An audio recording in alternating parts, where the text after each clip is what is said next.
जोराग ने उस लाल रंग की खूनी रोशनी को देखा और उसके चेहरे पर एक खूंखार हंसी दिखाई देने लगी। वो इस तरह हंसते हुए मनी मन सोचने लगा, इस बेवकूफ को लगता है कि मेरा हमला रोक पाएगा। अब ये मारा जाएगा और उसके बाद मैं इसके सारे खजाने इससे छीन लूंगा। मगर जैसे ही उसने इस बारे में सोचा तो उसे देखा कि बहुत बड़ी होती लाल रोशनी अचानक से एक जगह पर जम गई। इससे न सिर्फ जोराग बल्कि आसपास मौजूद सभी लोग एक दूसरे की तरफ हैरानी भरी नजरों के साथ देखने लगे। इस हैरानी के साथ ही किसी ने खामोशी तोड़ते हुए कहा, ये सब आखिर हो क्या रहा है?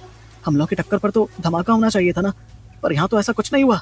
अनगिनत नजरों के सामने वो जगह जहाँ लाल और सुनहरी रोशनी एक दूसरे से टकराई थी वैसी की वैसी ही रही और वहाँ किसी तरह की हलचल नहीं हुई।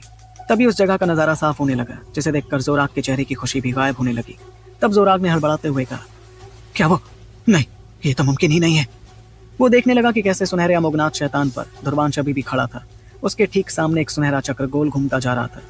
उस चक्र ने गोल घूमते हुए लाल रंग के खतरनाक और शक्तिशाली हाथों को रोक रखा था। अगली पल जोराग की आंखें गुस्से के मारे लाल होने लगी, पर वो यकीन ही नहीं कर पा रहा था कि उसके सामने का नजारा हकीकत थी।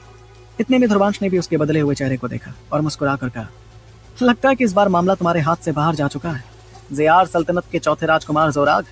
सच कहूं तो मैं तुम्हारे इस बेशकीमती तोहफे का हकदार ही नहीं हूँ, इसलिए मैं ये तोहफा तुम्हें वापस करता हूँ। और जैसे ही धुरवांश ने अपनी बात कही, उसके अगले ही पल वो अपने दोनों हाथों को उल्टी दिशा में घुमाने लगा। हर कोई देख रहा था कि धुरवांश ने जैसे ही ऐसा किया तो सामने दिखता विशालकाय सुनहरा चक्र भी उल्टा घूमने लगा। उस चक्र के उल्टे घूमते ही जो लाल रंग के शक्तिशाली हाथ धुरवांश की तरफ बढ़ रहे थे, वो अब पीछे मुड़ते हुए सीधे जोराग की तरफ बढ़ने लगे।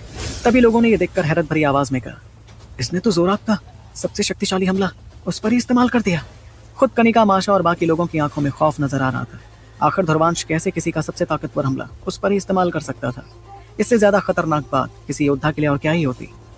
वहीं धुरवांश की आंखों में तो शांति थी और वो भी उस नजारे को देखकर मन ही मन सोचता गया, सूर्य ऊर्जा और शरीर की ताकत तो कमाल है।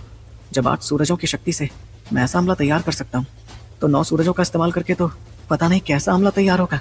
उसके उस सुनहरे चक्र ने न सिर्फ उसे जोराग के हमले से बचा लिया था, बल्कि जोराग का ताकतवर हमला वापस उस पर ही इस्तेमाल कर दिया था। इतने में दोनों लाल रंग के हाथों को जोराग की तरफ जाते हुए देख धुरवांश ने कहा, राजकुमार जोराग, तैयार हो जाओ अपना तोहफा पाने के लिए। धुरवांश देख रहा था कि जोराग की आंखों में किस तरह का खौफ मौजूद था। फिर धुरवांश ने अपने हाथों की सील बदली, जिससे आगे बढ़ते लाल हाथों की रफ्तार और ज्यादा तेज हो गई। सभी देख रहे थे कि उनका निशाना इस बार जोराग था।